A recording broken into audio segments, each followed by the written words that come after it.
One of our favorite sponsors is back with us, Sunset Lake CBD. Yeah. If you're looking for CBD that actually does what CBD is supposed to do, look no further than our friends over at Sunset Lake. Let me break it down. Break it down, Mel. They're sustainably farmed, meaning they avoid pesticides and use sustainable farming practices to preserve the land for future generations. 1. 2, farm to table. They ship the CBD products straight from their door in Vermont directly to your door wherever you're at. Now that's cool. And third party tested. They test everything with a third party to ensure quality, dosage, and safety. You got to go over and check out sunsetlakecbd.com. They have so many products. Break it down for them, Apple. Well, they've got some new stuff going on. Like they always had pre-rolls, but now they got really cool packaging for it. And you can get CBD pre-roll flights of all their flavors. You can get the heavy hitter flight that also throws in some of their Keef blunts. They have a new CBD recovery body lotion. I'm excited about that. Mm-hmm. And what was the other? The other one with arnica. The extra strength muscle rub, 3,000 milligram with 5% lidocaine. So look, Oh, yeah, if you're lidocaine. sore, this is the stuff you want to rub on your body to make those aches and pains go away. They even have CBD infused coffee, so you can have coffee without the little jitter that you get from caffeine, and you have it in the morning and you start your day off right. Your body feels lubricated. You're going to sleep good. Yeah, and also they have, if you kind of forget to reorder, they've got subscriptions. And they're giving the No Simple Road family 20% off. 20% off. Put with in the promo code NSR20 when you're checking out at sunsetlakecbd.com. You're going to get 20% off your entire order. NSR20. And don't forget those cute little gummy bears. That's right. sunsetlakecbd.com, one of our favorite sponsors, is back.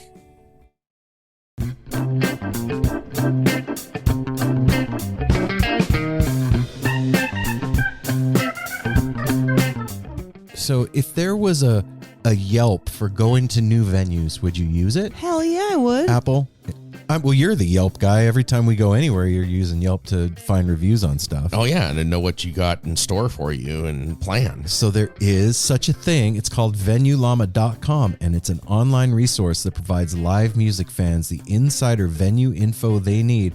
It's a place where fans can quickly rate venues and share various tips and intel about those venues. VenueLlama.com launches in late spring, but they're currently doing a sneak preview for our family, the No Simple Road listeners. Aww. So head over to VenueLlama.com to sign up for your free Llama account to start rating and sharing your insider venue info today. Llamas can also list their favorite scene-friendly businesses, websites, or podcasts on the VL Friends page. So go over to VenueLlama.com/NSR now and sign up for the free beta version just for you guys out there to go check this thing out and start filling in the gaps there. You tell us how the security is at Hampton or, Yeah, this way we can all help each other have a better concert-going experience. And they're currently compiling its Llama base with as much helpful information as possible on venues for the following upcoming tours: Dead & Company, Fish, Widespread Panic, Billy Strings, and Goose. So like I said, go over to VenueLlama.com/NSR, sign up for your exclusive beta account now. So when this thing pops off, you could be like, I was there when it started. I wrote that first review for Crystal Ballroom, That's whatever. right. VenueLlama.com. Don't go into the spring and summer wearing the same old shit you wore last year. Go to shoptourbus.com and check out the online lot's greatest purveyors of Grateful Dead inspired merchandise. Grateful Dead songs told in the form of picture. You are not going to find any 13-point bolts, steal your faces, or Berthas here. You are going to find Grateful Dead songs told in picture form, and it is the coolest shit ever, man. And they have teas for days. Well, and people. Yeah. That's yeah, they do have teas for day. Their new ones are already sold out, but they're going to restock pretty soon. And all these t-shirts, hoodies, stickers, all that stuff, they come in an all-over print box with one of their amazing designs on it, a bunch of extras in the box. And some of you are even going to get a Grateful Dead Miracle bootleg in your order. Bootleg. Also, they ship with love. They do ship with love. And they'll ship it to you free if you put in the promo code No Simple Road, all one word, at the checkout. That's right. So put in that promo code, get your free shipping. Go to shoptourbus.com or at shoptourbus on Instagram. You know where we're going? Yeah, I do. Where?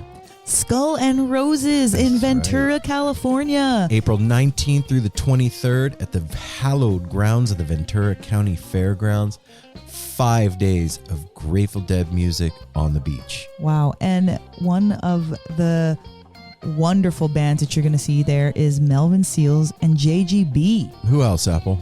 Well, you got Phil Lesh and Friends. You got Dark Star Orchestra, O'Teal and Friends. We got our guys from up here, the Garcia Birthday Hell Band yeah. from Portland are going to be there.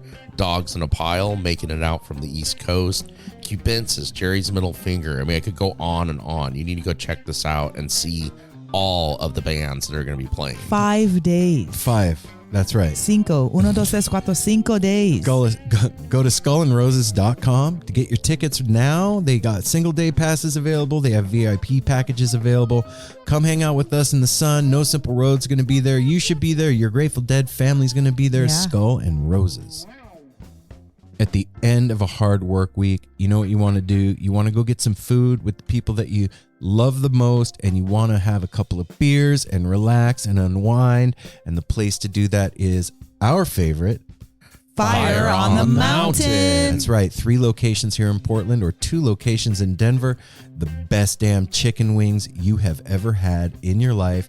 And lots of vegan options, lots of salads, and probably the best desserts you've ever They've had. got some pretty yeah. dang good desserts. I'm talking deep fried Oreos, everybody. The toughest thing eating there is leaving room for dessert, and Yeah. also there's this summer there's a new location coming up here. That's Yeah. right. in Bend. That's right. It's not open yet, folks, so don't get all excited. But no, you can get excited because it's gonna open. You just can't go to it yet. Sauces change every month, so go to FOTMPDX or FOTM Denver on Instagram and go to portlandwings.com online. You can get yourself sauces there. They'll send them all over the country.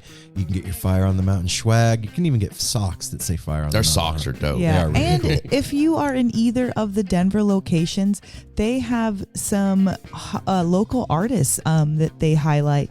One of them is at Saving Memories by Making Memories, which is a photo display that's at the Highland location. And then at Wash Park, they've got magical paintings by Lark&.art. Oh, wow. So that's really sweet that they're doing that, teaming up with local artists to beautify their restaurant and sell some dope content, merch. Fire on the Mountain, filling your belly and creating community, and that is what it's all about. So go check them out. Fire on the Mountain.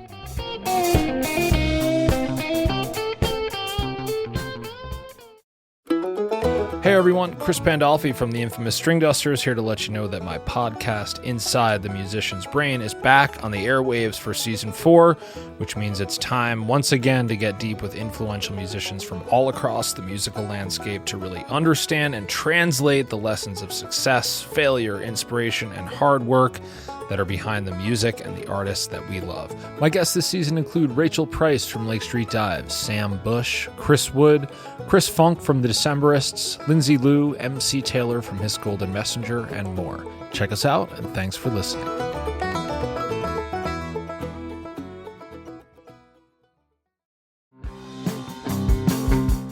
We're so excited to tell you a bit about today's sponsor, Music Masters Collective. They are a nonprofit organization that produces unique music events, providing opportunities for fans and artists to meet and collaborate in an inspired and creative atmosphere.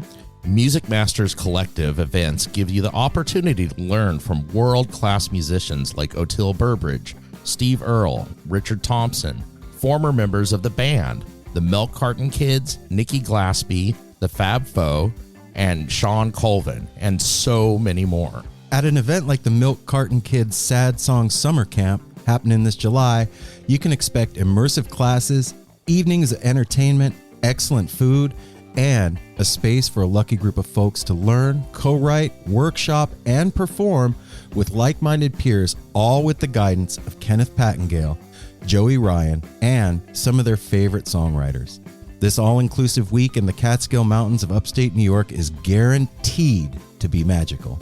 Scholarships are available and spots are extremely limited, so visit www.sadsongssummercamp.com/simple to learn more. That's www.sadsongssummercamp.com www.sad, SONGS, summercamp.com/simple. Check it out.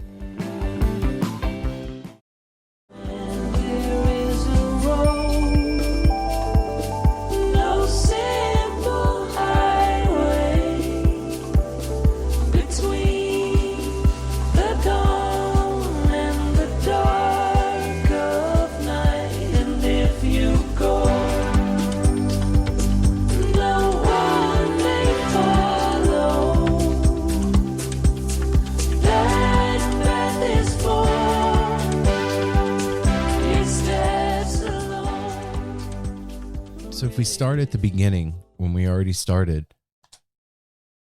it's in the middle, right? So we're starting in the middle now? Or is this actually the beginning if we've already done the interview? It's the beginning of the episode. Oh, okay. That makes sense. Not the beginning of the interview. Yeah, I was trying to think, like, is this the middle? No. Welcome, everybody, to No Simple Road. I am Mel. I'm confused. Oh, this is Apple. I'm Aaron. What's up, everybody? Hey now, No Simple Road family. We're glad you're back with us this week. It is Monday? No. What day is it? It's Friday. Friday. I'm so confused.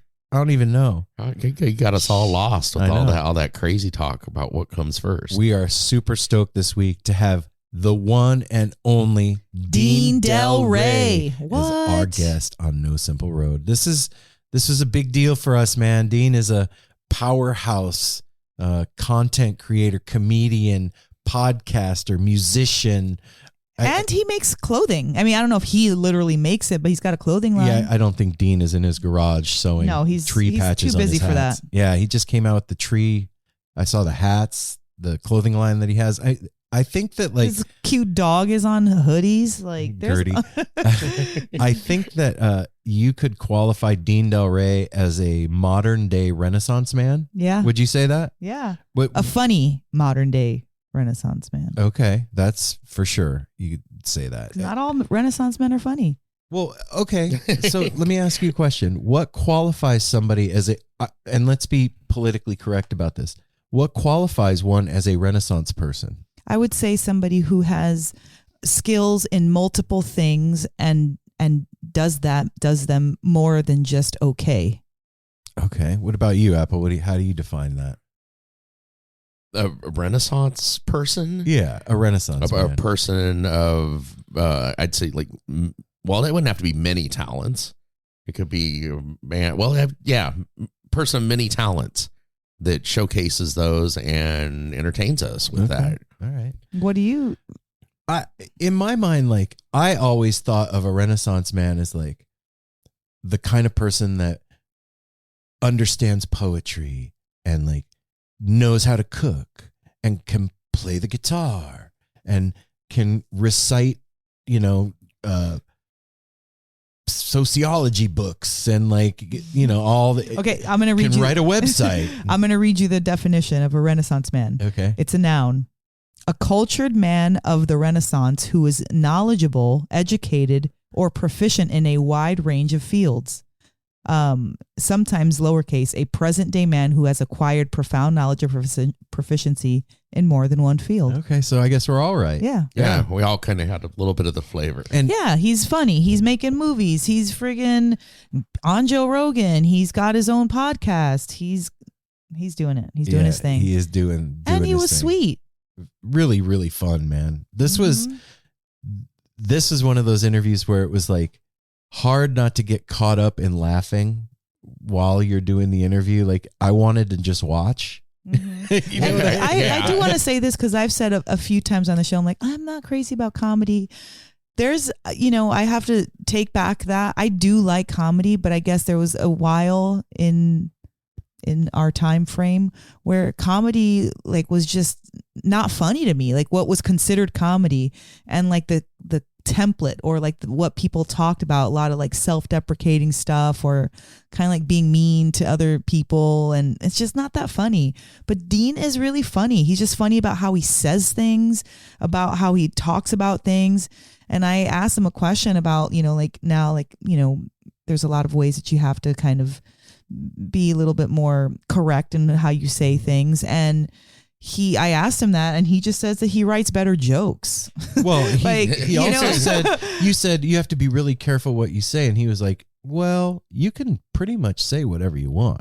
Oh yeah, well, and then there's an addendum to that. There's an addendum which you'll have to listen to. So, man, we are super honored to have had Dean on the show. Thank you, Dean, for spending some time with us. It was a really, really good time, man. And I know that our fans are going to dig you too. And Well, and he's very music forward too. He's got a lot of relationships with and oh yeah, that's right. He was a musician. yeah, That's right. We left that one out. You can go to, I said you it. can go Oh, to you did? YouTube. Okay. You can go to YouTube and find some of his performances with members of Anthrax and stuff. We talk about it in the interview.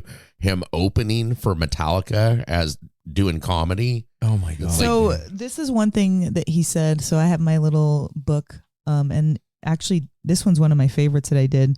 But he said, "Promote what's great, not what you hate." I love that, and I want to live by that. Yeah. I tried to before I heard that, but now that I heard that, I love that. Now it's been Now it's in put there. down in black and white for you. And hey, let's not forget that Dean is a deadhead. That's right. Like the first time I ever heard of Dean Delray, I think I don't want to talk out of school. I think he was on Duncan Trussell, maybe. And they were talking about the Grateful Dead, and I was like, wow, this was like very early on in the lifespan of No Simple Road. I was like, ooh, that'd be so cool if we could get him on the show. And 3 years later, here it is. It happened. So you never know what you could do when you put your mind to it. Also, kids. a big congratulations to him because he was on the Comedy Store's 50th anniversary album that they put out. And that was something that he was super stoked and proud to be a part of. So I just wanted to throw that out there and say congratulations again, Dean, for making that, making it in there. Yeah, man, that's a huge. Amongst Comedy all those Store greats. is an iconic part of not only comedy history but American history now. And to be a part of the 50th anniversary for that thing is a huge deal. So yeah, congratulations, Dean. That's super rad.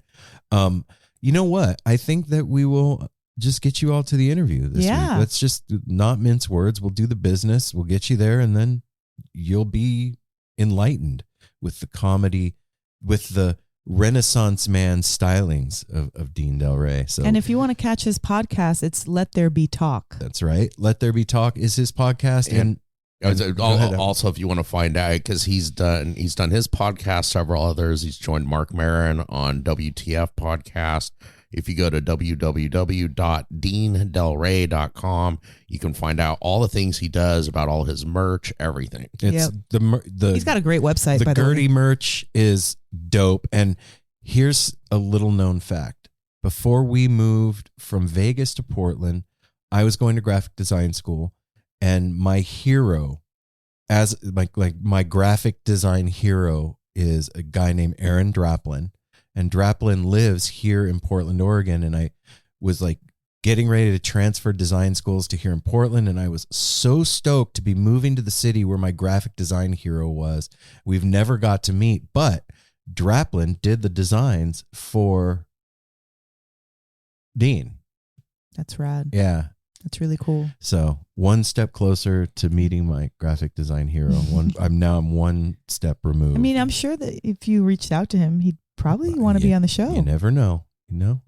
We'll see. Things can happen. Follow No Simple Road at No Simple Road on Twitter, Instagram, Facebook, TikTok. Thank you. I couldn't think of the name of that other one. At No Simple Road. Go to www.nosimpleroad.com. Sign up for our newsletter. Get yourself some NSR merch. We have pretty dope merch too, designed by me. Just And saying. you can also sign up for a tarot reading with Aaron and Mel. That's Using me. the Grateful Dead tarot deck. We'll give you a 1 hour reading. You'll get a playlist based on the cards that you pull, because each card represents either a song or a character in the song. And you'll get an email synopsis of your reading and an audio file containing everything that we talked about. And you get to hang out with us for an hour. That's right. And in addition to, you can go to patreon.com/No Simple Road and sign up for as little as $1 a month to get No Simple Road's Patreon only content, which includes Side Roads, which is in-depth interviews with us and other musicians and bands. I just did a a side road with weird fishes out of the Northeast, and they are a Radiohead Fish tribute cover band, but it's not covers. It's like It's amazing. it's music. really, really dope. I'm not doing it justice. Like, think about if Fish played Radiohead songs. That's kind of what their jam is. It's really amazing what they do. So that's up on Patreon. We also have a Discord server. If you sign up for $5 a month or more, you get access to the Discord server, and that's kind of popping off over there too. So go to Patreon and check out what we got happening over there. Yeah, and last week we did our first No Simple Road hang with Patreons that joined us, and that was funny, awesome, fantastic and time. we had some really awesome connections that came out of that. And I just want to say thank you to Bobby and Corey, Eli, Joel, Johnny B, and Connor. That was a super, super fun hang, and it's definitely going to be different next time for sure. Yeah, we're thinking like a game night or trivia. Yeah, we're going to do something fun, but what we did this time was really it was super heartwarming. I know that sounds cheesy, but I like heartwarming stuff, and we like cheesy too. It totally was. I want to take just a second and say a special shout out and thank you to Bobby. Bobby and I talked today. I haven't even told you guys this, and he is going to be taking over our YouTube channel. I can't even believe and that. And producing content for it and doing all kinds of stuff. So I just want to say welcome to the team, Bobby, and thank you so much, man. Hell yeah, brother. And it was really cool talking to him about it today. He was like, there's so many similarities between you and I, just like where we grew up and moving to the Northwest and the music that we listen to and just our lives. He works in medicine. He's a biotech guy and like all this stuff. And he was like, I just figured I'm just hanging out at home at the end of the day. Why not do something to help? And I was like, okay. Well, because most people would consider that their free time or relaxation time. But we have some No Simple Road family that are sitting there like, you know what? I'll give my time to that. What? Yeah, man. We didn't even ask for that. That was completely unasked for. So yeah, Bobby, it was so good to see you too, see your face again on the Hangout. Yeah, on the Hangout. So we'll be doing more of that stuff, and that's patreon.com/No Simple Road. You can also call 971-808-1524. That is the No Simple Road Tepid line. That is open mic night on No Simple Road. So use that as you will. What am I forgetting? Reviews? And the reviews, if it doesn't cost a dime either, just a moment of your time, go over to Apple Podcasts. You can leave that 5 stars, and then you can go even further and leave us a little review. We haven't had one for March yet, as we're heading towards the end of the month here. Be the one that makes us smile and happy for March. Yeah. And then the other thing, like we always say, that doesn't cost anything is just tell somebody that you like or love, and tell them about our podcast. There's something for everybody. Yeah, that's absolutely true. Out of 300 and whatever episodes, I guarantee even one for your mom in there somewhere, probably. The Mother's Day episode. Oh, that's true. We had all of our moms on a couple years back, and it was our Mother's Day episode. We had call out to Joy, Apple's mom, Candy, Aaron's mom, and my mom, Susie, and it was so fun, and they were so sweet. They did great. They did really. Each one of them super did really good. I'd say it's fun just hearing you say their names. They sound like fun moms. Joy, Candy, Susie. It does. I'm not even gonna say what that sounds like. Anyway. Let's, like our moms. Welcome to the stage, Joy and Candy and Susie. Anyway. Stop wow. Why you gotta go there? Well, it's my crazy brain. Anyway, that's the business. Like Apple said, telling somebody about No Simple Road is the most important step of spreading the love and the mycelial network of this show. So, you can even tell your dog. I mean, Darwin's, his presence is always here. That's true. Just like Gertie. So should we get him to the interview? Yeah. Let's get him to the interview. We said we're going to do it. We didn't lie. That's Without right. further ado, the No Simple Road crew gives you Dean Delray.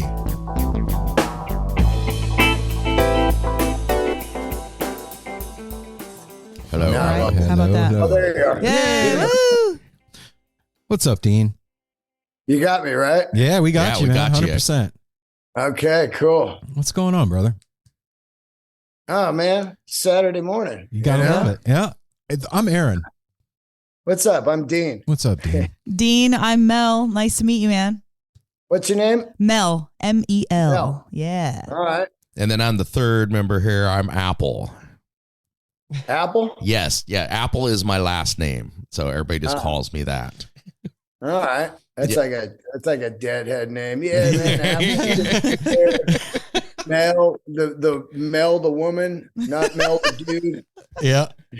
You got it. That's funny. Dean, man, I got to start this off by just saying thanks, man. Oh yeah, man. Fucking huge inspiration, bro. Thanks. Yeah. Once in a while I say yes, you know? Well, you know, what really gets me is like, we started doing this show 6 years ago. I'm 51. And, you know, when you're 45 and you start something new, it's fucking hard, man. And a lot of people don't think they can do it. You know what I mean?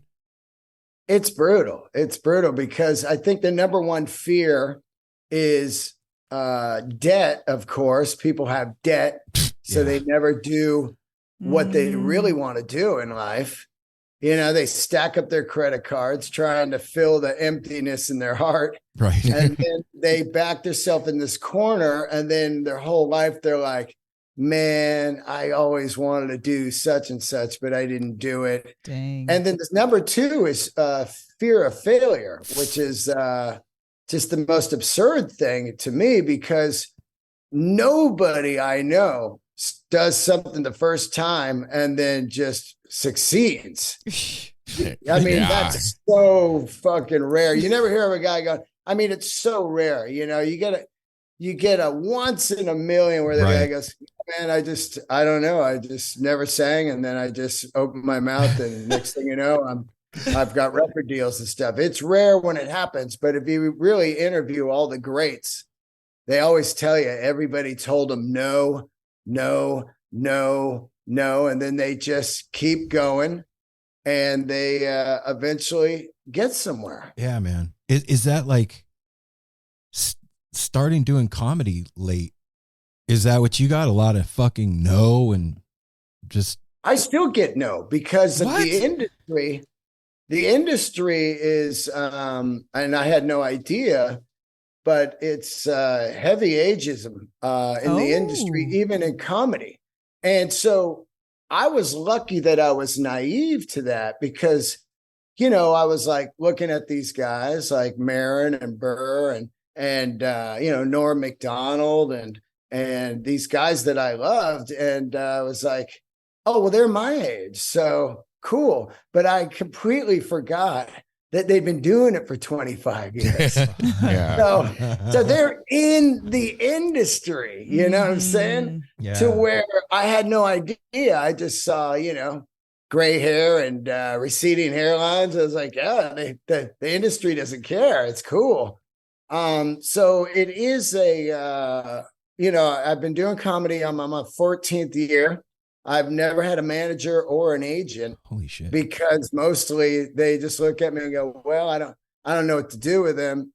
I can't make the quick TV money.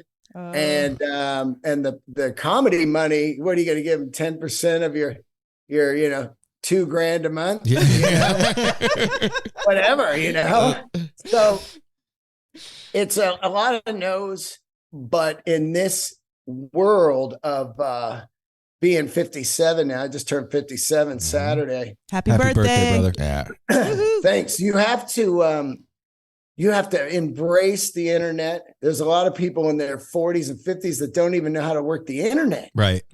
Which blows my mind. They're like, well, I'm on Facebook, you know, Apple, you know. But you have to understand the internet. You have to understand social media, and you have to understand electronics like Zooms and podcasting and editing and YouTube clips and all of that. And it's a huge learning curve, but amazing too, because some people have stopped living in their 40s. They don't try to keep learning. And I'm like, I know all this stuff, you know, I can just I like learning it. Me Like, too. wow, man, I put up this stuff. I booked these gigs. I edited that podcast or whatever, you know? Wow. Where did you start though? 14 years ago, what was your point of entry? Like, where did you okay, that's how I'm doing it. Like, where did you go from there? Well, here's what happened. I had played music 25 years Mhm. and it had run its course. The last tour I did was with the Wallflowers for about 10 months. And I was like, this is great, but I'm going to slowly wind it down because of the illegal downloading had expired any kind of money. You used to sell CDs at shows, and that would help with all the, cost of road and everything on top of the money you make from touring. Right. But, it got to that point to where I'd be like, you want to buy a CD? And they're like, oh man, my friend burned it for me. It's great. We love it. And it's like, fuck. So I started selling motorcycles. I go, okay, I played music 25 years. I did art. I love motorcycles. I'm going to work at Harley-Davidson and just, in the back half of my life, enjoy that, being home in my own bed. Right. And one day the Quentin Tarantino's people came down to the dealer and they said they're making a biker movie. And they wanted an advisor on it, and they hired me. And from there, I got a role in the movie. That movie was called Hell Ride, which was, Larry Bishop, who is, from the Rat Pack. What's his name? What's his dad's name? Joey Bishop. Joey Bishop. Joey Bishop, yeah. So Nice job. he was the lead. It was me, Michael Madsen, Dennis Hopper. Holy shit. Yeah, big. It was in that Grindhouse run. That Okay, all right. Yeah, nobody saw it. I thought, I'm on my way. Here we go. But from that movie, I landed and I never acted. I did a little thing in the Doors movie when I was a kid. But from that, I landed an Ice Cube movie called The Long Shots. It's a football movie. Mm-hmm. True story about the first girl ever to play Pop Warner football. And there were 3 comedians in this movie: Michael Collier, or the guy named Earthquake, and Garrett Morris from Saturday Night Live. Oh, wow. And Garrett Morris, I grew up on him. Me too. Mm-hmm. So while we were shooting for 2 months, I was talking to them like, hey, man, I've always wanted to do stand-up comedy. And they're like, shit, dude, you're too old. They're laughing and everything. Like, get out of here. But while we were filming the movie, they kind of got an idea that I could ad lib on the script and everything. And Earthquake pulled me aside. He said, hey, man, when you get home, just go try it. Hit some open mics. So I hit the Comedy Store in December 6, 2009, and never stopped. Holy shit, man. That's badass. I left Harley-Davidson like a couple years after that, and I've been making a living doing comedy ever since. I've done 5,500 shows.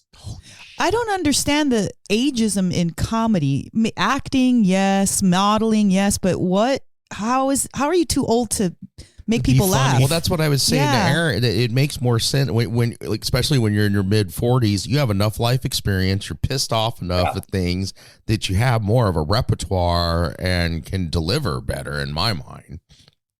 Well, it's interesting because the agents don't really see any kind of money from just comedy. Now, I've done a lot of movies and a lot of TV, but you only make good money off the big arena and theater comics. You know what I mean? Yeah. So they're not interested in that. And they also don't understand, you're looking for that Peter Grant type of manager who understood how to get Led Zeppelin into different platforms. These guys, they don't really have, and there's no bitterness here at all. But they don't have any clue how to do anything outside the box other than just, we send them to auditions. We hope something hits and they get a sitcom and it runs for 10 years and I can pay my car bills and mortgages, Right. They don't understand they barely understand the podcast world, because that was all organic from people like comedians doing it on their own. Mm-hmm. So the way I look at it is, if I saw somebody like in my level that was like, wait, this guy has been doing arenas with Bill Burr. He's got a podcast for 11 years. He's interviewed all the biggest stars, and he's done movies and TV on his own. Let's take a little bit of our power and juice him up to the next level. You know, that's how I see it. I'm not like one of the young guys where I'm home on the couch smoking weed, playing video games, going, did you get me anything? I'm getting my own shit, you know? Well, But what would they make? What would, so all that whole thing you said, what would they bring you up to? Because that doesn't exist. Seems like you're there. Yeah, it wouldn't exist. You're there. If what they could do is stuff like shop your podcast around to sell it to like Spotify, or Netflix eventually will probably have a podcast network, or Hulu. Sell it to try to sell it to Sirius XM, or terrestrial radio. Like, terrestrial radio is dying. Yeah, man. Be like, hey, this guy's got 700 episodes of the biggest stars. We'll license them out to you once a week. You can play one of these evergreen interviews with like John Mayer or AC/DC, or, you know what I'm saying? Yeah. Mm-hmm. There's these ideas that people don't really see. And I see it like, look, man, you can make a lot of money. I know people that sold their podcast for 10, 20, 30 million in the last 6 months. Wait a minute. And of course, Joe Rogan, we know that deal. For real? That much? Oh, yeah. Yeah, man. Selling it, but does that mean they're taking over? Like, okay, that's it. It's not you're done, or they're still doing There's their. all kinds of different deals. Okay. You can license it out for a couple of years. You could partner with somebody, and because there's the sky's the limit with podcasting. Still, it's still Wild so West. new. Yeah. It's been a trip for us, man, because like this podcast started with me just telling the story of going to my first Grateful Dead show. I was like sitting on my porch with a snowball mic, and since then we're 6 years in, over 300 episodes. We've interviewed every fucking buddy in the scene that we're a part of. And I knew jack shit about podcasting, the business, any of that. And I did what you did. I taught myself how to edit. I taught myself how to do all the video shit. I taught myself how to book the show. I did all the stuff. And then there comes a point when it's like, you feel like you've been doing it long enough that the game should be, you should be playing the game different. And there's no roadmap now. You know what I mean? For us. So and that's why I love talking to you right now. It's like, cause you're making a living. Yeah, you're paving a way. You're showing the way to people like us how to do this thing. Yeah. Well, also, I always tell people the number one thing to remember is you have to like it. I fucking love it. There's years and years and years I didn't make any money. I mean, years. And I just loved what I was doing and was just so floored. Like, I can't believe I'm doing stand-up comedy in the LA Forum. Opening for Metallica. Open for Metallica, my fucking favorite band ever. So if you don't love what you're doing, and I know a lot of people that start podcasts and they last like 15 episodes because they're like, I didn't make any money. And it's like, it's not about that, man. No shit. It's never about making money. It should be about how can you live the best life for the short amount of time that you're here? How can you enjoy yourself the entire time and not box yourself into some shit job and miserable divorce and all these bills and all that? That's just the wrong way of thinking. People if they're looking at how much do you make, you've already lost. Yeah, you're coming from the wrong fucking place. Like I remember there was a day, maybe about a year or two in, and we were all sitting on the porch together. We all lived together, and I was like gonna drop the news. I sit down with these guys. I'm like, look, I have something really important to tell you. Like, I finally figured it out. I know what I want to do with the rest of my life. I want to do No Simple Road. This is what I love. And these guys all look at me like, yeah, we already knew that. But I felt like I was delivering like. Well, it was like all like, the stage was set and it was like quiet. And he's like, I figured it out, guys. And he's like, what? Like, it was like, duh. Okay, but, and but that's the thing what we're is, with it, like figuring out what makes you happy in life and then pursuing that thing.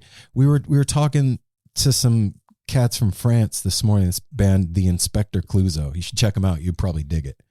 And these guys, man, they're running this farm. They're rock farmers. Yeah. And they have a band. And like in the United States, we are what we do. You know what I'm saying? Like if you ask somebody, what do you do? They're like, oh, I work at Intel. I punch cards or whatever.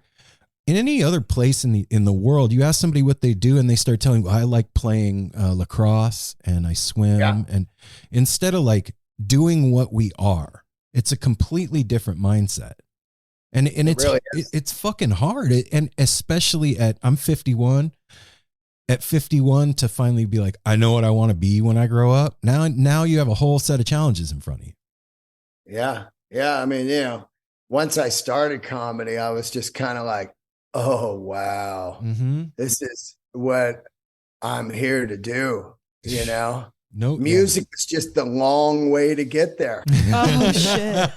Yeah. But it taught me everything. It taught me booking gigs. It taught me, the behind the scenes business. It taught me performing. It taught me, microphone skills and writing skills and traveling. And it's taught me a lot. So I took a long route to get to the stand-up and well worth it, Yeah. But man. Dean, what was your entry to music then? So you 25 years, before your 14 years of comedy, like what was your like goal and how did you start in that industry? Well, I think it starts with the way anybody gets into music. I saw Kiss. I saw AC/DC in the 70s. Yeah. And I was like, I worked construction. I did landscaping. And I knew like I didn't really have skill. I wasn't going to work in an office. Mm-hmm. And this is pre-computer. Now I would be able to work in the industry of like, well, I could just do this editing or I could do that, whatever. But back then it was like, there was no choice. And that was like, wow. I loved comedy and I loved music at the same time. So I was like, well, I'm going to get a guitar and neighborhood kids and let's play some music. And then years went by. And, that was it, man. I think some people, you see me at a concert and you go, I got to do that. Mm-hmm. Yeah. Yeah. And I remember, dude, like you're 6 years older than me, but growing up in the time period that we did, comedy and music were synonymous with each other. You had bands like AC/DC and Led Zeppelin and all that. And then there was like Cheech and Chong and Richard Pryor and all that stuff. And it was Carlin. Yeah. And it was, those were rock stars to me. And the early SNL of John Belushi, Bill Murray, Jonathan Winters, Bob Newhart. These were like rock stars to me also, because, I've said it a million times, you put on a Ted Nugent record and then next thing you know, you put on Cheech and Chong, then you put on Zeppelin, and then you put on, Richard Pryor. It was just a standard thing at parties. Yeah. And it really did like inform who we were as people at the time. And it's so different now because there's such like this mass overload of entertainment and information. And it's a trip. And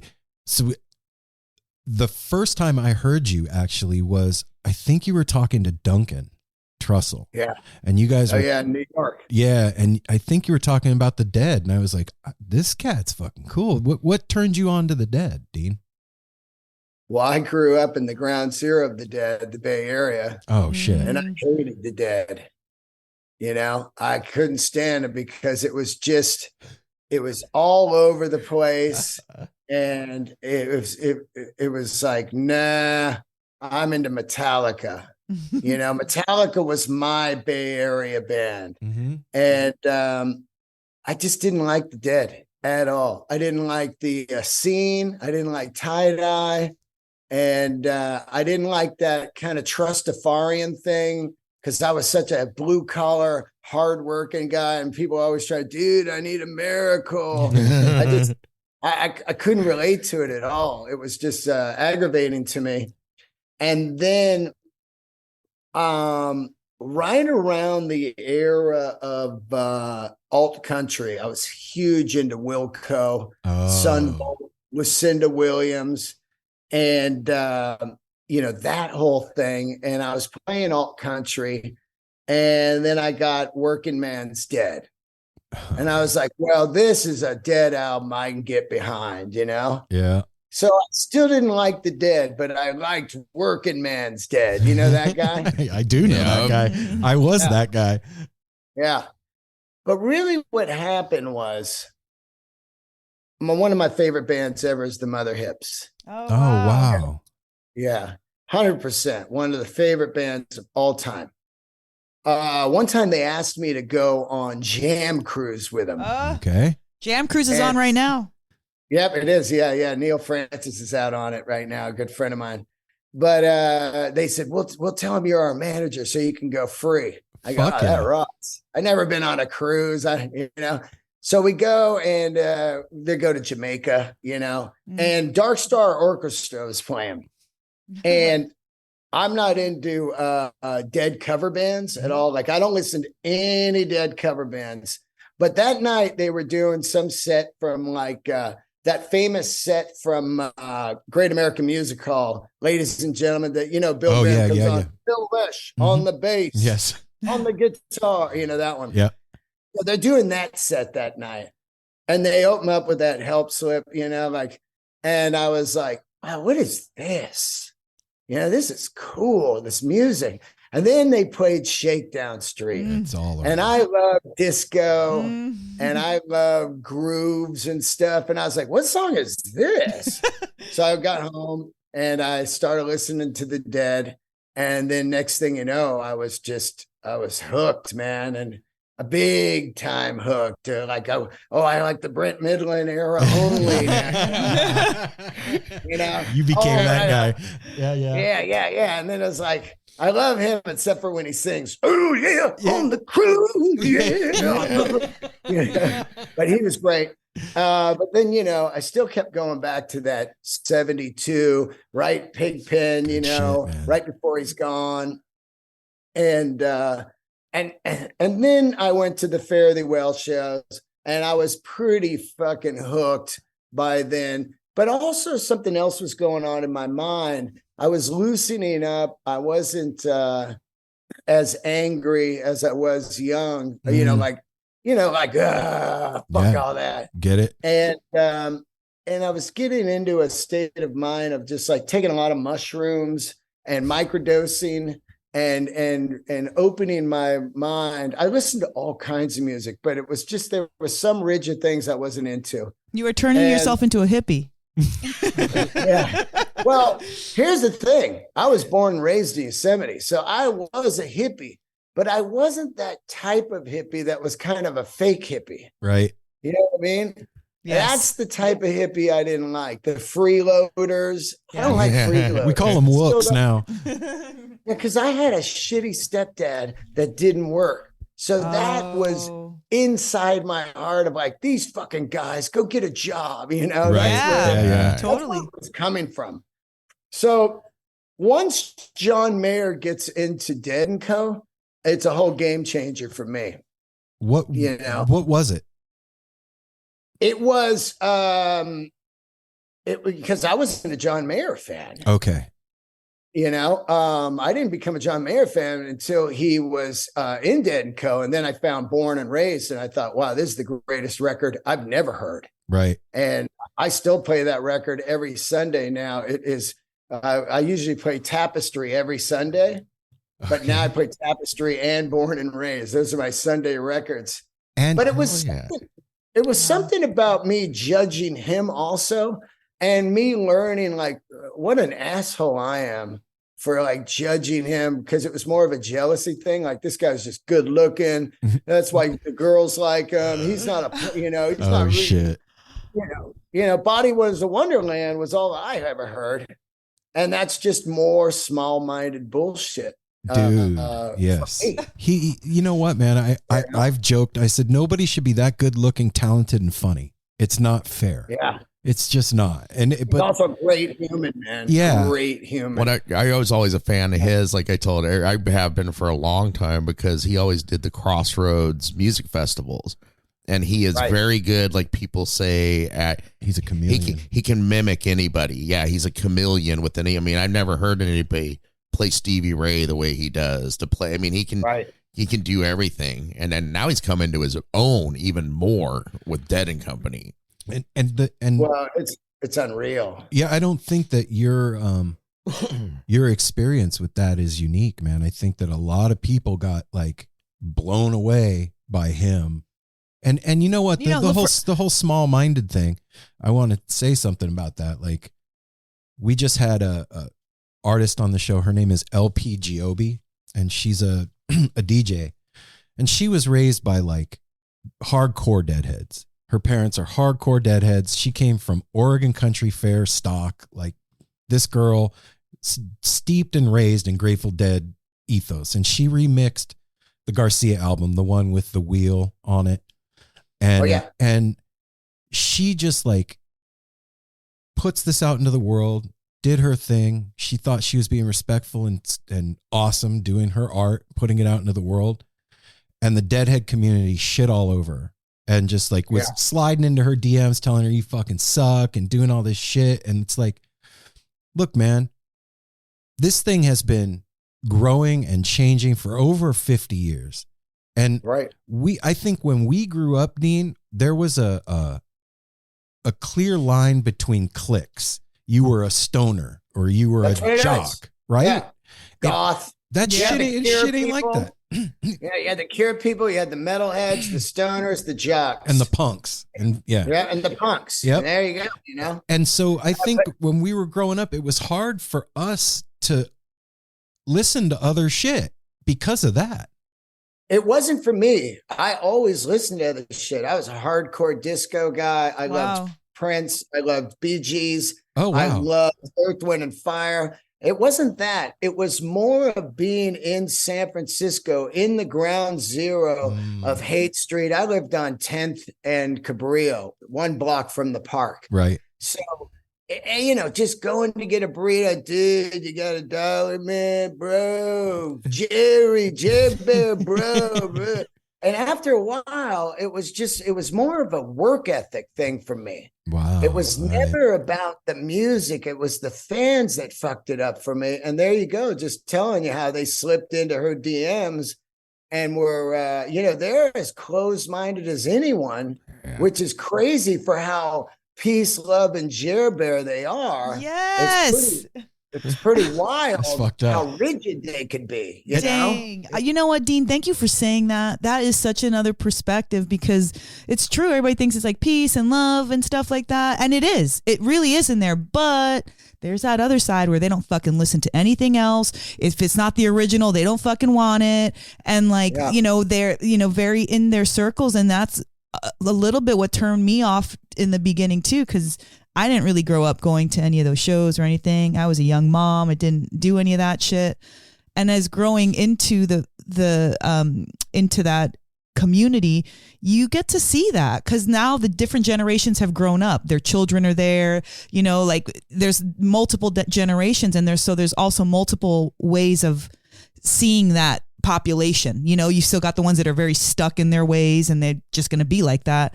And the ones like Aaron was just saying, the children of these people that are stuck in their ways, but they're expressing what they grew up around differently. Because she likes fucking EDM. So she's not going to do a freaking traditional band. She's going to do what she's into. And so it just really shows like those these certain groups that seem like they're open and accepting, they're really not too much. Well, it depends. It depends. Exactly. Yeah. It depends. And Right. Yeah. I think with us, I was very like musically closed-minded. Once I got turned on to the Dead, like nothing kind of scratched that itch for me the way that did. Once I dropped acid and listened to the Dead, everything changed. And like, Yeah. and it really was doing this show that musically opened me up to universe of music that's out there and all the good shit that's happening. And it bums me out when people fucking will slide into somebody's DMs like that and just be shitty. And it bothers me. It's like, you know what, man, we're supposed to be kind to each other. It's supposed to be about being cool, man. Don't be a dick. And I don't know. It's cool to see things change, and it is cool to see an evolution. We're getting to see an evolution in music right now that we're really lucky to be alive right now as far as music is concerned. I also think it's a small pocket of people. So I always say promote what's great, not what you hate. Yeah. And I think it's a small pocket of people. And I think that I always focus on the positivity. So I've had some of the greatest times in my life at these Dead & Co shows.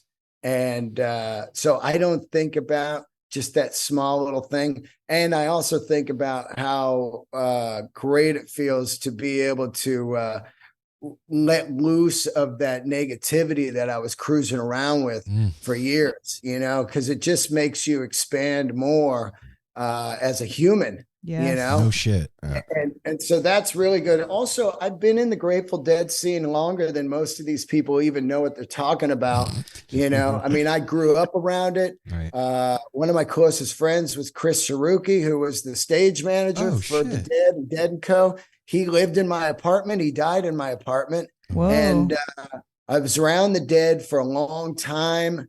For years and years and years, playing the Sweetwater in Mill Valley. I was the only guy to do a comedy show at Terrapin Station. It was sold out before it closed. I've been around the Dead my whole life, and it just took a while to take it in. And, I'm glad I didn't take it in when I was younger, because I'd be out of music. If you loved everything from day one, you'd be like, I've heard it all. I've seen it all. I'm done. I'm out of music. Yeah, that's it. Do you attribute a lot of this to microdosing? I think it's there's all kinds of stuff. The microdosing has been helping big time, but I think it's being around other incredible artists, whether it be Bill Burr or John Mayer, or other people that have some, if you sit and talk with John Mayer for hours, it's just like, he and I is like a great tennis match. It's just back and forth, back and forth. And it's like, wow, man, it's around being around great people. I'll tell you a great story. Another favorite band of mine is Rival Sons. They were playing the Fillmore and Bob Weir came down. So I'm opening the show as a comedian. And so I'm talking to Bob. Here I am. I'm talking about this guy made the Fillmore. You know what I mean? Yeah.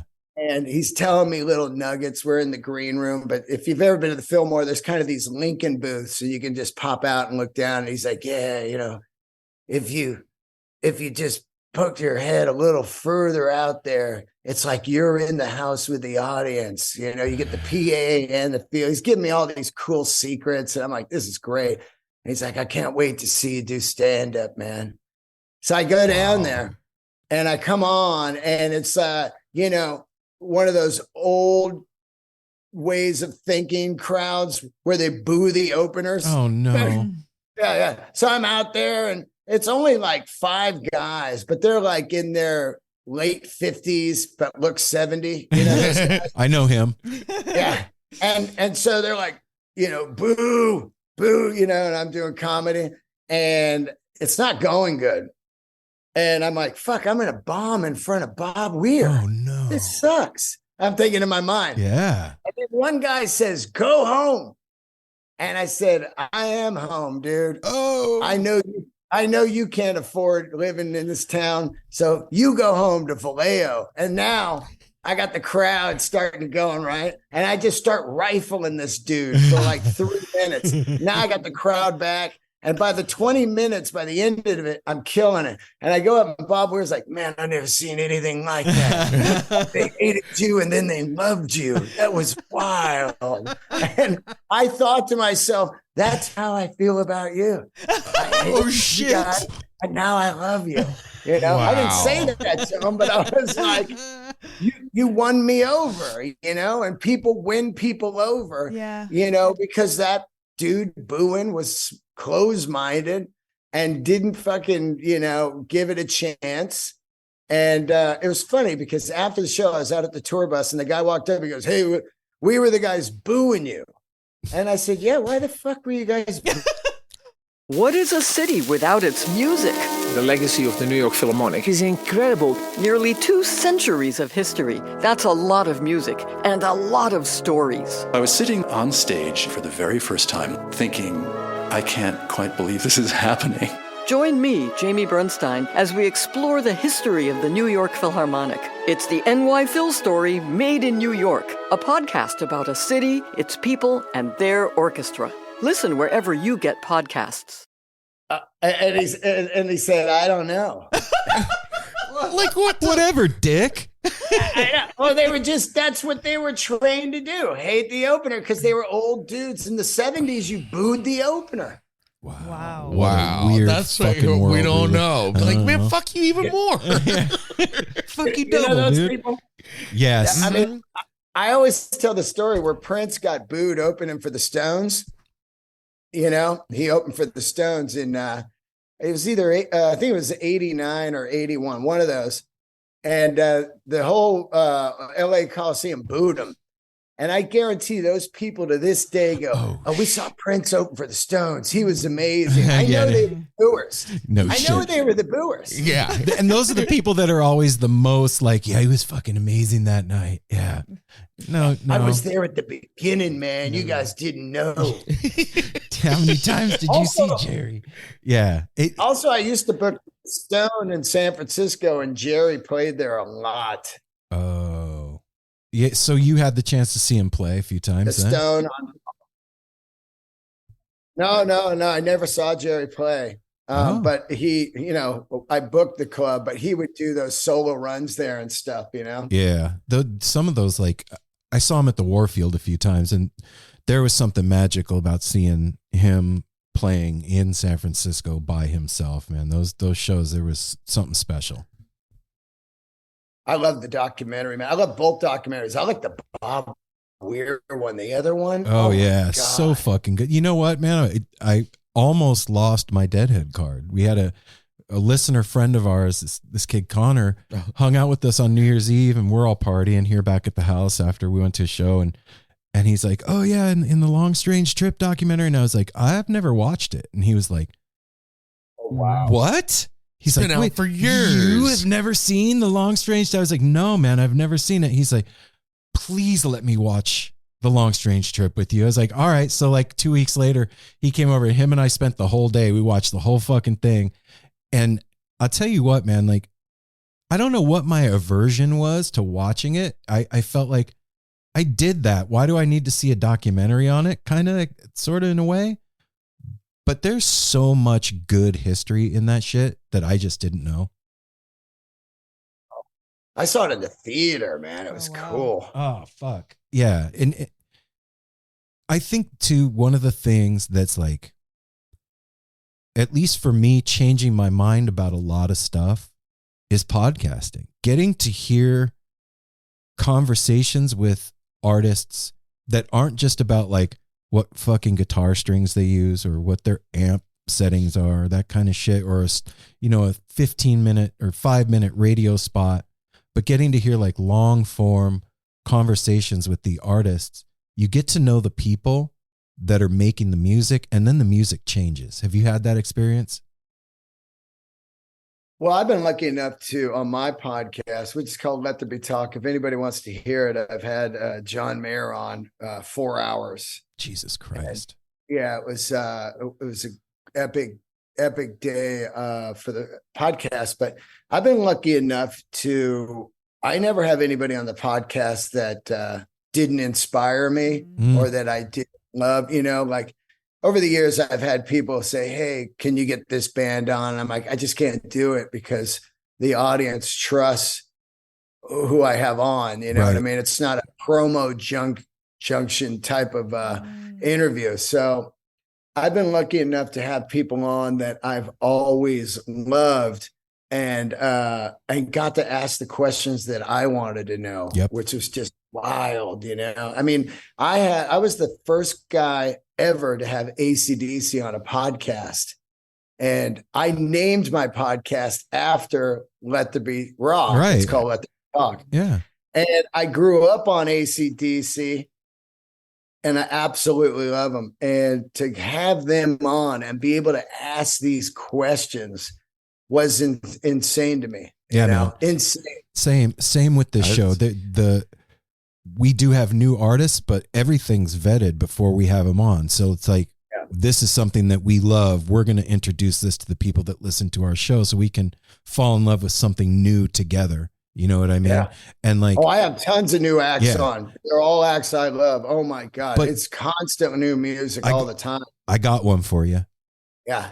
Leon the Third. It's Leon and then 3 eyes. Just trust me on this one. These guys, you're going to fucking love it. Yeah. It's amazing shit. But, mine is Houndmouth. I'm writing everything down. Yeah, gotcha. Okay, cool. If you're into the band, oh shit! Oh my God, these are young dudes selling out everywhere with some of the greatest songs I've heard in years, and just crushing it. And then of course Marcus King. Oh yeah. Who I just did a 2-month tour opening for. Neil Francis. Oh yeah.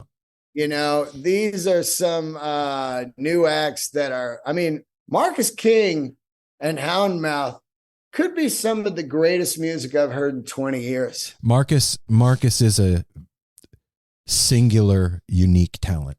It's insane. That voice, without even him playing, just his voice is magic. And then you add the guitar into that shit and it's like, what is happening? Yeah, I just did 33 dates with him. We did everywhere. 2 nights at the Beacon, 2 at the Ryman, 2 at the Tabernacle, the Wiltern, San Francisco. It was insane. And that was a tough gig too. Opening, for a band is so hard because if the audience doesn't know there's a comedian on the show, they're looking at you like, why is this roadie talking about his dick? You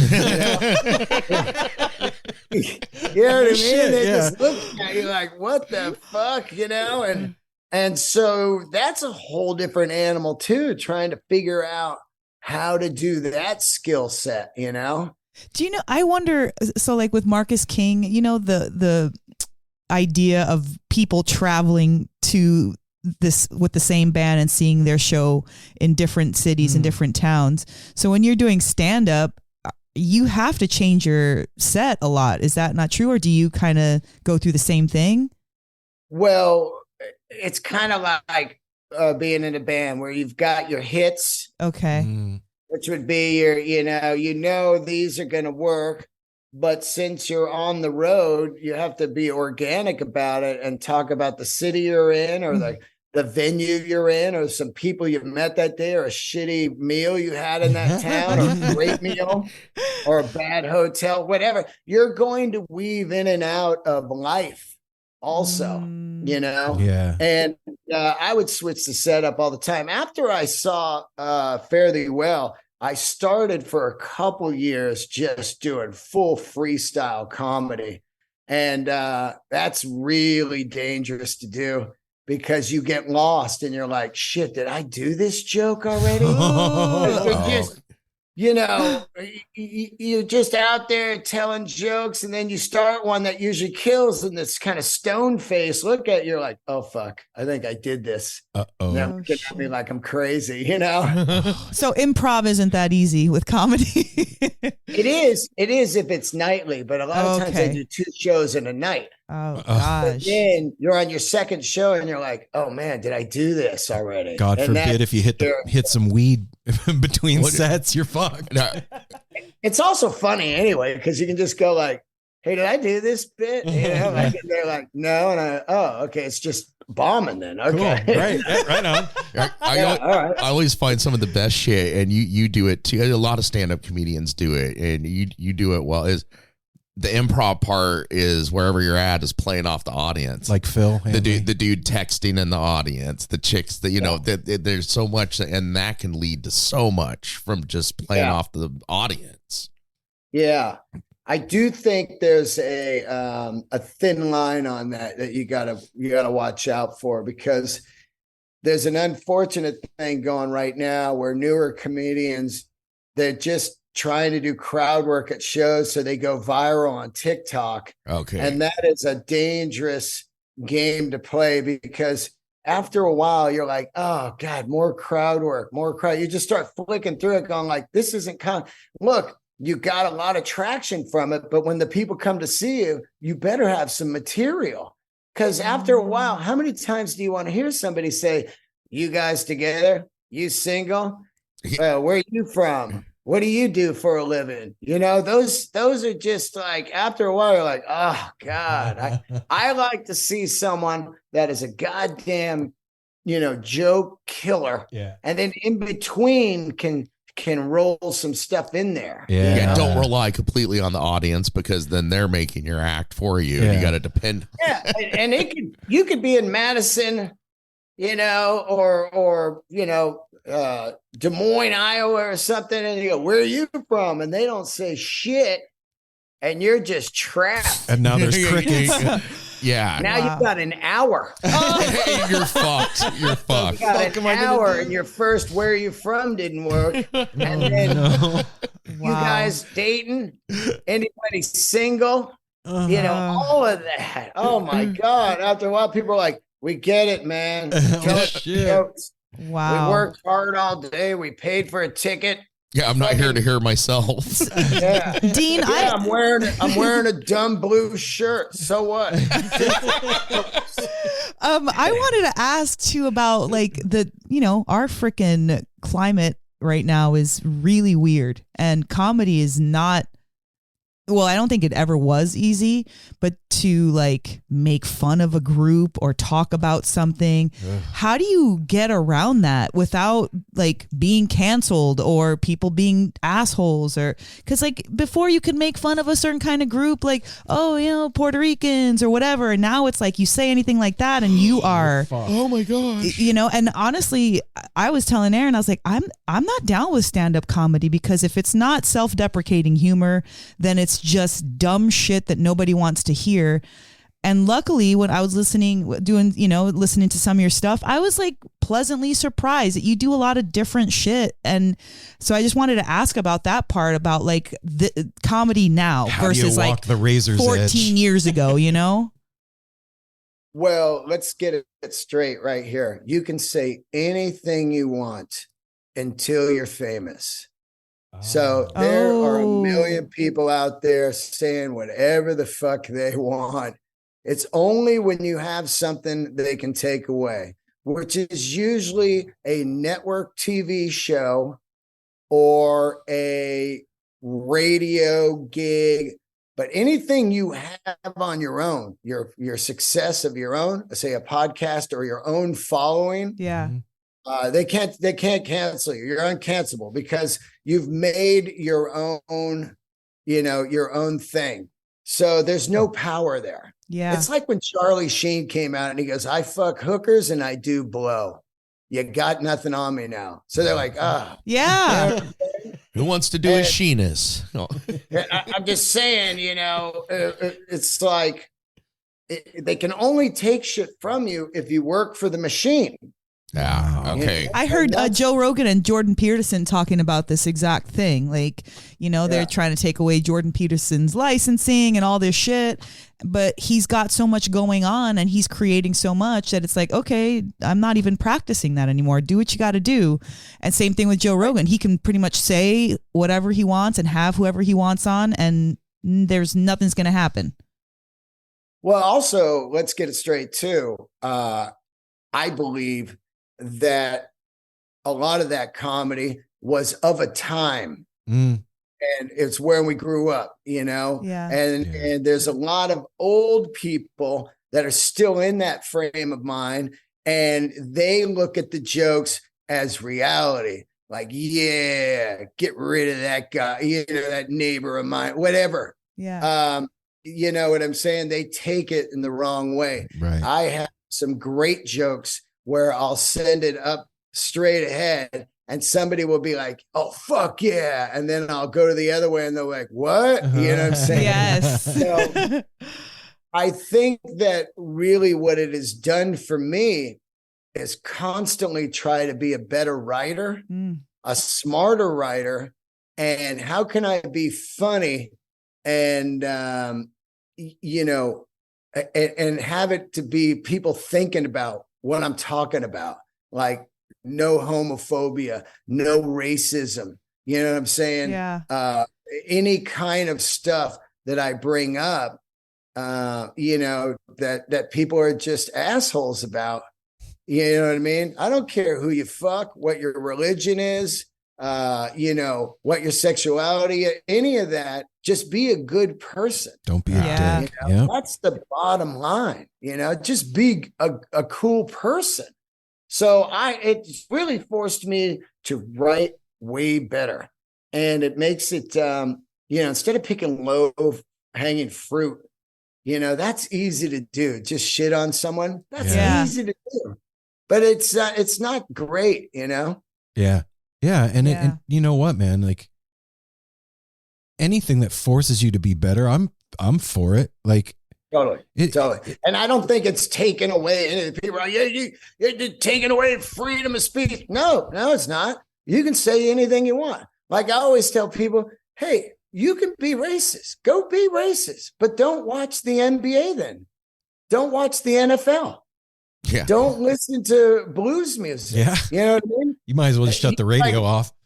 Don't be a fucking hypocrite. Yeah. You know what I mean? Yeah. Go do your thing. But live in your cabin in the woods, drink some Monster Energy drinks and shoot your guns. Have at it, killer. And have at it. That's fine. Yeah. But don't fucking say, fuck these people, and then watch the NBA. You're out of your fucking mind. Yeah. You know? No shit. No shit. And So it brought you to a better level then. It his game. it sharpened your knife. That's rad. 100%. And it's such a challenge. It's such a challenge to write smart, good material and original material. It takes a long time for me because, you know, when I first started, I'll tell you a story. I was killing it the first 2 years. I was smashing. And then one day, my good buddy, who's a funny ass comedian, Ian Edwards, I got off stage and he goes, what are you doing up there? And I go, what are you talking about? I was killing. He goes, yeah, but you're killing with bullshit. Oh. You know, you're way funnier than that at the diner and smarter. And, you know, that's garbage material. And I had to start all over. He was right. And I took a year of bombing. I was taking it to the face for a year, you know, because I was just trying to find smarter material and get better. And if he didn't tell me that, I'd just be a shitty, hacky comic out there doing fucking, you know, airplane jokes. Wow. Has there been a moment like that for you with podcasting? You know, the podcasting is a thing you just kind of learn over the years. I listen to old episodes now because I'll repost them if somebody passes away, you know, I had on or whatever. And you have to listen to your own podcast once in a while because, you know, when you're first starting out, you're just stomping on people because you're excited. You're interviewing one of your fucking idols. Yep. And you're just rifling questions at them before they can answer. You know, you're like, so tell me about, you know, Blues for Allah. Well, man, I love Terrapin Station. Yeah, no too. shit. Oh God, You know what yeah, I mean? yeah. By the way, Terrapin Station is my favorite all-time Dead song for the last 5 years now. I just want to get that out. Okay. Yeah, let's just make That's that good clear to know. right now. Good to know. But you know what I'm saying? Yes. I learned over the years to listen to people. Mhm. And also I ignore comments because no matter how good the interview is, people just comment like, "Hey man, why did you fucking," you know, it's a free podcast, and they just sit on the couch and go, and you know, Go do a podcast then. yeah, nothing with their life except comment on other people's lives. What a sad existence. So I no love what shit. he said, because we really dealt with that with three of us talk in the beginning. We would get heated with each other, like interviewed. You didn't even let me get a fucking word in. You didn't even pause to let him finish answering the fucking question before you blasted him with something else. And with three people, we're coming at him with three different minds, three different forms of questions, and we were like beefing with each other almost. And then It's turned into a beautiful marriage. we've learned to pause and let people answer. And, You know, here's the other thing with all of this too, man, is Was like, that a pause? yeah, yeah. that is a pause. Okay, you go now. Yeah. I had this misconception before starting doing this of like, and I think a lot of people do. You see Rogan, you see guys like Duncan, guys like Maron, you doing podcasting, and you're like, okay, if I just do it and I get the right guests, the show's going to be big and I'm going to make money, or whatever the thought is. That's not it. Like you said in the beginning, if you're doing this to make money, you're probably in the fucking wrong business. This is because you love it. The big thing too is you can get the biggest guest, and you're like, this should be 1 million listeners. And you're battling algorithms, man. And that's the only enemy I have in life is algorithms, heart attacks, and cancer. Those are my only 3 things I hate. And you just look at it and you go like, well, wait a minute. This guy stole a clip of my podcast, put it on YouTube, and he's got 800,000 views on it, and mine has 80,000. And I'm the fucking guy that booked the show, recorded, and put in the 11 years. So it's really tough. And I think I come from that Metallica, Grateful Dead world of grassroots. Yep. And I think that people do not understand enough the power of grassroots, the power of fucking spreading the word. And I think that is underrated these days. And people just figured about something because we all have the internet. And that's not the case, because the internet has 1 billion things on it. So if you like something, people, you like what the person does, join their Patreon, spread the word, and comment on their Instagrams and their YouTube page, subscribe, tell people, go to their shows, do whatever you can. There's a thing I read in the New York Times. If you had 1,000 true fans, you can survive forever doing art. Dude. 1,000 true fans. Yes. Let him finish. No, I shut the fuck up. If 1,000 true fans spent like $100 or so a year on you, you would just be able to survive forever doing art, because there's nothing worse when people go, you should be way bigger than you are. It's like, oh, I know that, believe me, but I don't think about that. I'm just lucky that I'm here each day. I got up. Yep. I'm fucking alive. I got friends that they're gone, man, and I'm up and I'm enjoying life. Yeah. Yeah. Right. When you just said that, there's one of our listeners, John B., and he's just ride or die for this show. Like, dude is down for whatever. And I've said it to Apple and Mel. I'm like, if we had 1,000 of those, we would be set. We'd be set. Yeah. Like, no problem. And you're right. Like, at the beginning or the end of every show, Apple will usually say it. He'll be like, look, the easiest thing that all of you can do out there to help us grow this show is to tell somebody that you love about it. Simple. It doesn't cost anything. It's super fucking easy. And when you and I were growing up, man, that's the way that we found out about cool shit. That was the only way. That's the only way. There's 3 things that were going on. There was a flyer, and you were randomly walking up Haight Street, and you looked at the flyer and went, those guys look cool. Mm-hmm. And you took a chance. And the next one was cassette tape trading. Check out this shit. And the third was word of mouth, man. Yeah. Sitting around at school, and the guy's like, dude, I heard this band last night. You got to check them out. And you would go see it, you know? Mm-hmm. And back to the flyer. Usually the flyer was like a skull or a skeleton vomiting or some shit, right? Like, and you're like, that's cool. Something on fire. Yeah. Something on fire. You know what I mean? Yeah. Dean, man, I like I said in the beginning, brother, you're a huge inspiration and you know, just thanks. I also wanted to congratulate you on being on the Comedy Store's the 50th anniversary thing. Right before we got on with you, I was listening to one of your recent podcasts and you mentioned it. So I stopped and went on there and listened, and you're right. The sound quality is dope. And what a cool thing to be a part of in like being a comedian later on in life and like being able to be part of that huge work. That's freaking rad. And congratulations, man.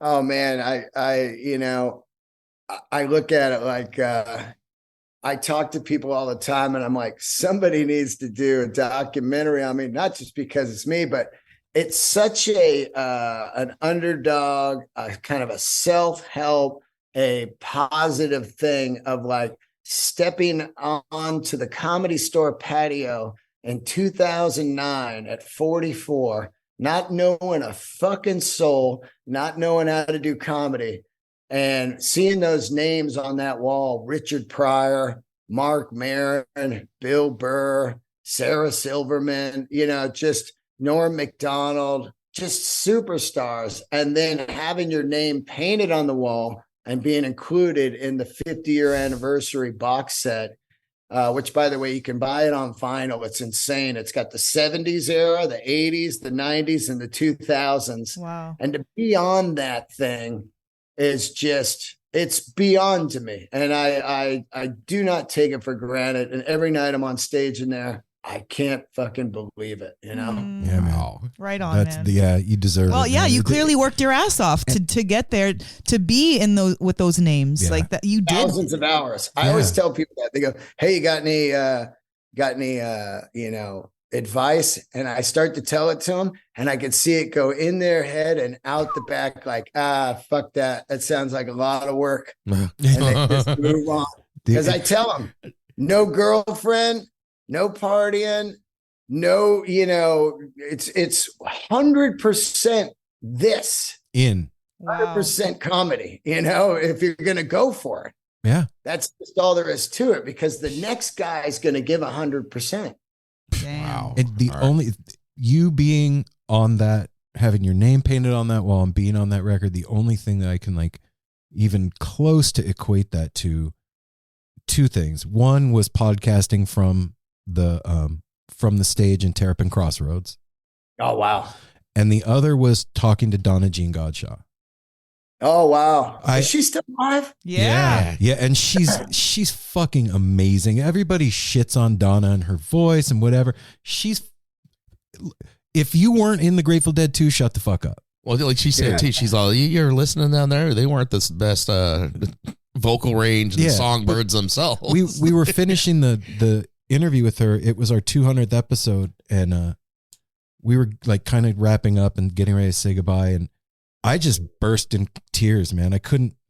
These guys had to finish. I couldn't finish it because that thing has been such a big deal for me my whole life, and to be at the table with it at all in any fashion is so fucking surreal and weird to have a voice in that community and like talk to her. And I just lost my shit. So I can't even imagine how you feel about that. Yeah. It's, when you get a dream guest, it's wild. Like, I still want to talk to Bobby Ware, but mostly not so much about the dead, but just about work ethic and life. Mm-hmm. And, that whole thing, without the Metallica crowd and the Dead crowd, those bands would be nowhere, because the labels didn't want these guys. Mm-hmm. They didn't want some hippies. They didn't want the Metallica, the Metallica guys. They wanted, at the time Metallica was coming around, they wanted good looking, guys and, radio songs. So the audience is the power. That's all there is to it. The audience is the power. They have the power. They can just say, we're going to see these guys everywhere. And next thing you know, you're big. Yeah. That's why. Yeah. Well, man, all I know is I'm going to keep doing my thing and keep doing what I love. And thanks for doing what you do, Dean. I appreciate you, man. I hope thanks for having me on, man. Yeah, man, anytime. And if you ever come up to Portland, Oregon, and you're going to be doing anything, let us know. I was just there. Yeah? I've been to Portland a lot this year. I did 2 nights with Marcus King up there. We did that Crystal Ballroom. Okay. Yeah. I just did the Trailblazers Arena with Bill Burr. It was insane. 18,000 people. Wow, Oh, man. man. Fuck. I'll shoot you my number when you come through, man. We'll hook up and break bread. Oh, I want to give a shout out. If anybody lives in Portland, go to Ship John's, the greatest clothing place on the planet. All handmade, incredible clothing by an amazing man. And I always shout that place out. And I love Portland, man. I love it. I almost moved there a year ago. Oh, right man. on, man. Well, when you come through, you got more family up here, man. Yeah. Oh, when's this come out? It'll be 4 weeks. Do you need it to come out at a certain time? Well, I'm doing San Francisco, February 22 through the 15th, 22 through 25. But I just want to know when it's coming out because I'll promote. I'm doing a residency in Las Vegas Easter week, 1 week at the Comedy Cellar. So if anybody's in Vegas the week of Easter, come check that out or check out my website, deandelray.com, and Instagram is Dean Delray, and my podcast is Let There Be Talk. Ah, fuck. We didn't even get to talk about your network, but next time. Oh, yeah. Cactus Radio Network. Dang. Right on, brother. That's a whole nother fucking hour on thinking you can do a network on your own. Holy shit. Yeah, I would love to talk to you about that sometime, man, because we're in a world that is uncharted water. We are in the Wild West of podcasting. So yeah. All right. I love the network, man. It's cool. You take care of yourself, brother. Right Thanks on, for having Dean. me, guys. Yeah, Thanks, anytime, man. Working Have a hard, great man. day. Candles lit. Wow. That is the amazing Dean Delray. I feel everybody. like that hour went by in like 5 minutes. Well, I can see what he's talking about now. He does a lot like having John Mayer on for 4 hours, like we do that. Why? There was we still so much more to talk about. That podcast network, like his hands are in everything. Yeah. He got my wheels turning, man. Good. Yeah. You got my wheels turning big time. This is my Dean Delray portrait. Yeah. Well, I see that's I wish everybody could see. That's a great pay. I mean, what we did this morning, the Inspector Clouseau, and then him. This is very. I mean, these are hard working. Like he said. I was gonna say hard working Americans, but they aren't. Grassroots, homegrown, freaking doing your hard own workers. shit. So, if all of you out there listening got anything from that, I want it to be go tell other people about No Simple Road. And him. And yeah, man. Well, the other thing, too, I wanted to talk a little about his motorcycle accident. I wanted to loop back to him, like he grew up in Yosemite somewhat, like, and very interesting, a lot of things to I wonder if that, too, like we didn't get to talk about a lot of things, but he is such on a trajectory of like, he's super positive. He's like very like open to things, and I wonder if that motorcycle accident kind of like, shifted some shit for him and made him think different. Or I think that anytime you are faced with your own, I guess more how did it like inspire or I was also just change wondering his if he still rides Yes. and everything. Yes. He does. He got okay. I didn't know that. He said me and Mel saw a thing with him, and he was like, I couldn't imagine not doing riding it. because of one incident. Well, he said like he was riding for 32 years and then he got into an accident. He's like, so that's what are the odds I'm going to get pretty good record? record. It's a pretty good record, And what I love is that he's funny and he's not a dick about like he's genuinely a funny person, like just talking. He's not making any jokes. He's funny, and that's everybody knows, or if you don't know, I love to laugh. It's great, but like there's certain kinds of ways where you make people laugh that isn't funny, like, you know, picking on somebody or beating a dead horse or like stupid shit. And you can be funny without being rude. Well, like that point he made too about his buddy Ian pointing out, like, yeah, you're killing it, dude, but that's like garbage. That's garbage. Low rent. Yeah. Garbage material. That's harsh. And that's why I was gonna tell him But too. who's gonna tell you that? For a comedian too, one thing to me, like a good way to like see how good they are at writing and doing comedy is he did it when he went on Conan and did over 5 minutes. You gotta do clean. Yeah. You gotta do clean comedy. You're in front of a world audience, not just national, world audience on a talk show. You have to clean it, and if you can still kill it by not being crass or cussing or anything, and staying current, you know, you're killing it. Yeah, it's always inspiring to talk to people that are doing whatever they do, and they're excelling at it. But talking to him is especially inspiring because he's doing it with podcasting and doing it well. And, you know, there's a million fucking podcasts out there that you can listen to. There's a million, but I don't know. Not all of them are listen worthy. And what he's doing is good. That's what. And he's had his hands in so many things. Yeah. I love when he was talking about that. Like it was synonymous growing up with us. I still have I have a lot of my albums. I got all of Steve Martin's early albums on vinyl. I got some Cheech and Chong's. I got George Carlin. And you'd listen to like AC/DC aside and then get stoned and put on some comedy. And plus all of us growing up in Vegas. I just remember growing up in Vegas, there was always Red Fox, and then there was Rich Little. There was the dirty, raunchy Red fucking Fox comedy, raunchy. And then there was the more clean, the impressionist, like Rich Little and all that the stuff. Unknown Comic. Do you remember? Yeah, him? the Unknown Comic with the bag on his head. Did you ever have National Lampoon albums when you were a kid? No, not album. I remember my dad always got National Lampoon magazine, and that was kind of risky. I remember being a kid, and he'd leave it in the bathroom because it always had titties or something in it. It was National Lampoon. It was funny, and you got to see some boobs, and it was very risque, and I had to like almost sneak that. There's a 7-8 years old. There's a National Lampoon album. It's called That's You Not. should have asked if he could stay longer. I feel like he was We can fine have to him on talk. again. There's a National Lampoon album called That's Not Funny, That's Sick. Yeah. And it's one of the funniest comedy albums ever. And hardly anybody I know knows about it. I know about it because of my brothers. Yeah. But some of the bits on that are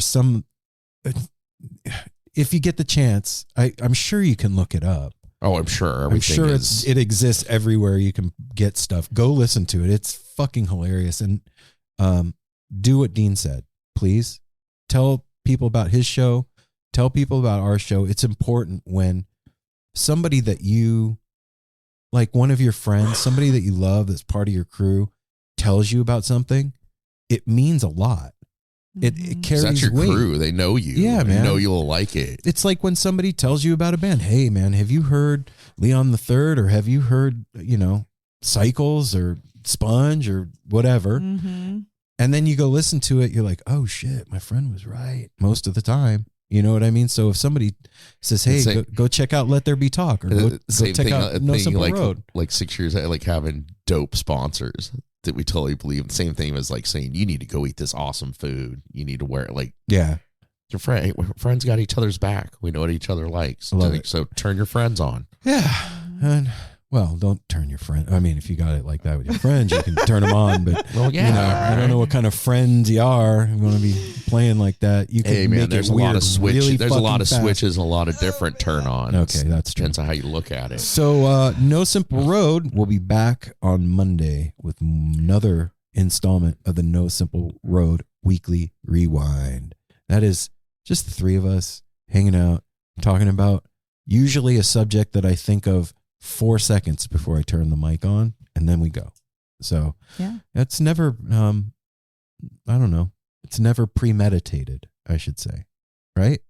No. Would you guys agree with that? I would agree with that. Okay. Yeah. Okay. I mean, We just do we do like we just talked about here, like Dean said. It's like We love doing it. We have fun doing it. We're truthful. We're open. I would say about No Simple Road, we are consistent improvers when it comes to No Simple Road. Yeah, we have never done. I only wrote a set list once. Well, but we didn't even use it.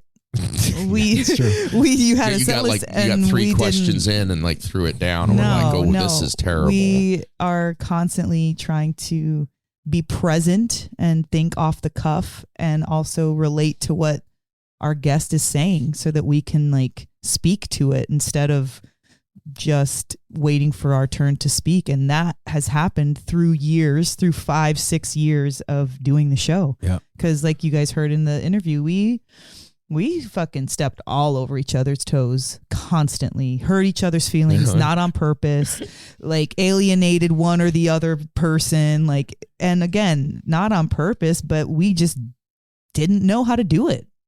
Well, and we're still figuring it out. But hey, if you like we've learned how to take cues off each other. Absolutely. And how to talk over each other and politely, gracefully. Yeah.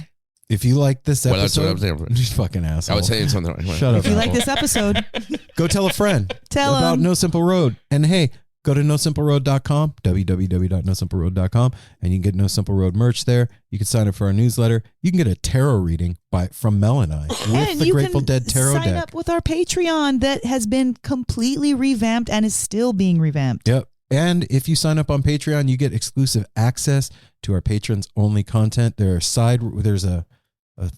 a new show on our Patreon called Side Roads, and you got to become a patron to find out what's going on over there.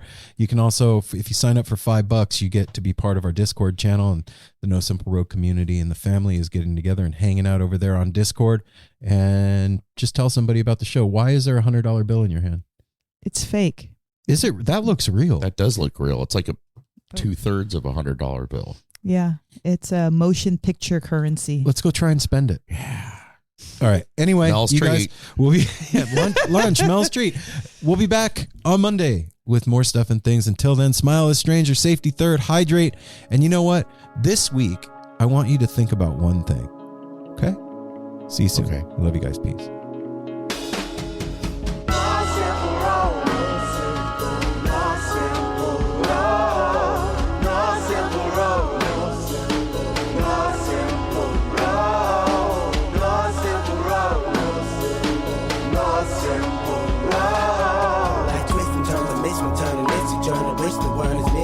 But it's a burden. Family needs has been deferred, and hella means been the earth, and alchemy can bring the birth, the melody of a newborn.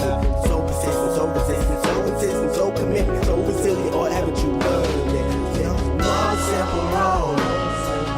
No simple road. No simple road.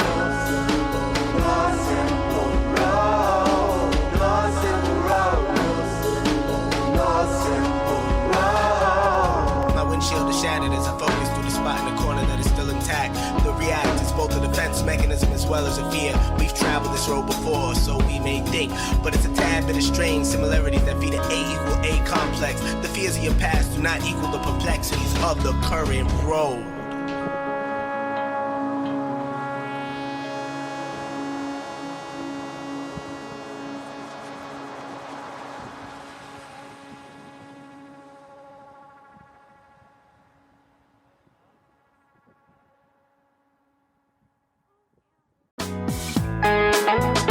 Hey listeners, I want to tell you about the April-May 2023 issue of Relics magazine. Features a Dave Matthews Band cover story with additional articles and interviews with The National, Graham Nash, Wayne Shorter, ALO, Ivan Neville, our friend Eric Krasno and Stanton Moore, Marty Stewart, and much more. Check out the latest version of Relics and subscribe now at relics.com/DMB. Thanks, Relics. What's up, everyone? It's Joe, and I'm the host of That's Awesome with Joe, a podcast on the newly formed Sound Talent Media Podcast Network. I talk with tons of your favorite artists, managers, touring personnel, and more. Most of the time we talk about music, but lots of the time we end up talking about something completely unrelated. We laugh a lot. We do a lot of really stupid things, but also some things that are really informative and interesting. Basically, it's a podcast that I think you should listen to. Obviously, I'm biased because it's my podcast, but I think I might be into it if I wasn't the host. Check it out at soundtalentmedia.com.